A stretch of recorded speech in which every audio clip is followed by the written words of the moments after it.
How many years ka na sa Korea? Magti 3 years na po. This coming October.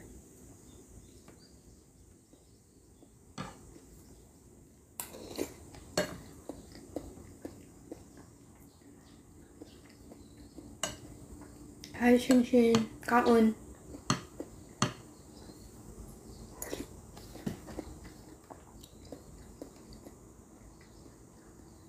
Nag-aaral ako po ng Korean language. Magaling kasi accent mo.